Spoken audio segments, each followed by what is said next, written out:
సంవత్సరాల తరబడి ఎన్ని మందులు వాడినా మీ మోకాల నొప్పులు తగ్గట్లేదా? ప్రాణ పెయిన్ క్లినిక్ లో అత్యాధునిక చికిత్స. ఆయన బాధ్యత గల పోలీసు ఉన్నతాధికారి.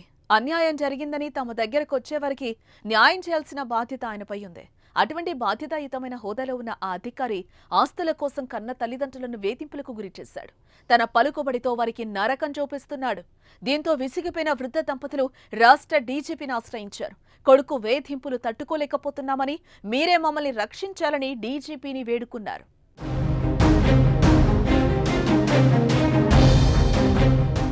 వనపర్తి జిల్లా కల్లా ఘనపురం మండలం వెంకటాయంపల్లి గ్రామానికి చెందిన రఘునాథ్ రెడ్డి, బొజ్జమ్మ దంపతులు. వీరికి 2 కుమారులు, 2 కుమార్తెలు. రఘునాథ్ రెడ్డిది వ్యవసాయ కుటుంబం కాగా అందరినీ కష్టపడి చదివించారు. పెద్ద కుమారుడు నాగేశ్వరరెడ్డి పోలీస్ శాఖలో సీఐగా పనిచేస్తున్నాడు. ప్రస్తుతం అతడు రాచకొండ పోలీస్ కమిషనరేట్ పరిధిలోని మల్టీ జోన్ 2లో విధులు నిర్వహిస్తున్నాడు. చిన్న కుమారుడు యాదయ్య కూడా పోలీస్ శాఖలోనే కానిస్టేబుల్గా విధులు నిర్వహిస్తున్నాడు. కూతుళ్లు 2కి పెళ్లిళ్లు చేశాడు. నా పెద్ద కొడుకు సిఐ, చిన్న కొడుకు కానిస్టేబుల్. నాకైతే ఇప్పుడు 20 ఎకరాలు అన్నాడు. ఇదేకటి పద్ధతి నాయన, ప్రపంచంలో లేనిది. మీ పెద్ద ఓదలు ఉండవు, ఏంటికి కారం అవుతావు నాయన. ఒకవేళ అమ్మనాయన చచ్చిపోయినరు అనుకో, అమ్మనాయన చచ్చిపోతే నేనే సాకినా, నేనే చెల్లెలు పెళ్ళిళ్ళు చేసిన అనుకో, నేనే తమ్ముని సాకిన అనుకో, పెద్ద మనసు చేసుకొని ఆయన ఈ కారం కాకు నాయన అని కాళ్ళు మొక్కినా, చెప్పినా. చెప్తే కూడా కాక పొట్టనికి వచ్చిండు. ఒక్కడు ఒంటిగా వచ్చిండు. పేపర్ తీసుకొని వచ్చి నాకు ఏడాడిస్తావు ఇక్కడ రాసి, ఫస్ట్ నాకు ఏడాడిస్తావు రాసి అని 2 సార్లు వచ్చి బెదిరించిండు. బెదిరిస్తే ఉడకంగా నువ్వు చంపినా సరే కానీ 10 మందిని తోలుకొచ్చుకొని ఆయన అయితే ఆయన చేసిస్తా కానీ 10 మందిలో మాట్లాడుకొని చేసుకుందరని చెప్పిన. అయితే ఇంతవరకు బాగానే ఉంది. సమస్య అంతా ఇప్పుడే వచ్చింది. రఘునాథ్ రెడ్డికి స్వగ్రామంలో 30 ఎకరాల వ్యవసాయ భూమి ఉంది. ఈ భూమి విషయంలోనే కుటుంబంలో గొడవ మొదలైంది. ఆస్తిని సమానంగా పంచితే పెద్ద కుమారుడికి 15 ఎకరాలు, చిన్న కుమారుడికి 15 ఎకరాల భూమి రావాల్సిందే. అయితే అందుకు విరుద్ధంగా సిఐ నాగేశ్వరరెడ్డి తనకు 20 ఎకరాల భూమిని రాసివ్వాలని తల్లిదండ్రులపై ఒత్తిడి తీసుకొచ్చాడు. ఈ విషయంపై పలుమార్లు వారితో గొడవకు దిగాడు. దీంతోనే గ్రామంలో పెద్ద మనుషులు పంచాయతీ పెట్టారు. పంచాయతీ పెద్దలు పెద్ద కుమారుడికి 15 ఎకరాలు, చిన్న కుమారుడి పేరిట 11 ఎకరాలు రిజిస్ట్రేషన్ చెయ్యాలని తీర్పు చెప్పారు. మిగిలిన భూమి వృద్ధ దంపతుల పేరుతో రిజిస్ట్రేషన్ చేసి తదనంతరం వారి కూతుళ్లకు ఇవ్వాలని తీర్పు చెప్పారు.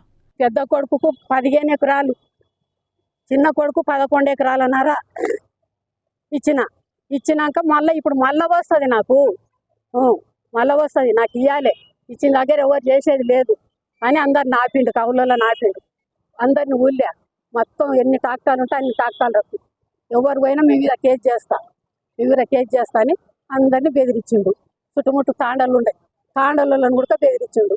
ఇక పెద్దల తీర్పుకి చిన్న కుమారుడు యాదయ్య అంగీకరించినా పెద్ద కుమారుడు సిఐ నాగేశ్వరరెడ్డి మాత్రం ఒప్పుకోలేదు. తనకు 20 ఎకరాల భూమి రాసివ్వాల్సిందేనని తల్లిదండ్రులతో గొడవకు దిగాడు. పలుమార్లు వారిని దూషించడంతో పాటు వారిపై దాడి కూడా చేశాడు. అన్న నాగేశ్వరరెడ్డి వేధింపులు తట్టుకోలేక తమ్ముడు యాదయ్య ఓసారి ఆత్మహత్యాయత్నం కూడా చేశాడు.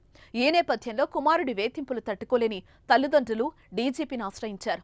ఆస్తి కోసం తమను హింసిస్తున్నాడని, అతడిపై చర్యలు తీసుకోవాలని డీజీపీకి ఫిర్యాదు చేసి కన్నీటి పర్యంతమయ్యారు. 5 ఎకరాలు కావాలి, ఇవ్వకపోతే తలకాయ రోట్లో పెట్టి దాంస్తా అని మాతోటి అన్నాడు.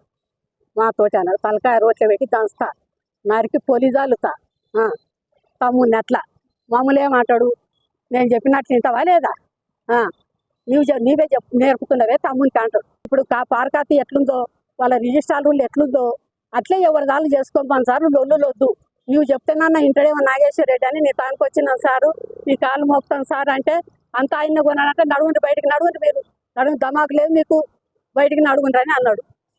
మేము కాళ్ళు మోపుతామంటే ఒక మా మాటలు బయటకు దొరికించండి, పోయిన అని తలిగితే బెదురుకొని బయటకు వచ్చినాం మేము. వృద్ధాప్యంలో కన్న తల్లిదండ్రులను కంటికి రెప్పలా కాపాడాల్సిన కొడుకు, అదే కాకుండా పోలీస్ వ్యవస్థలో ఉన్నత పదవిలో ఉన్న వ్యక్తి ఇలా ఆస్తి కోసం వారిపై దాడులు చేయడం సిగ్గుచేటంటూ ఆగ్రహం వ్యక్తం చేశారు.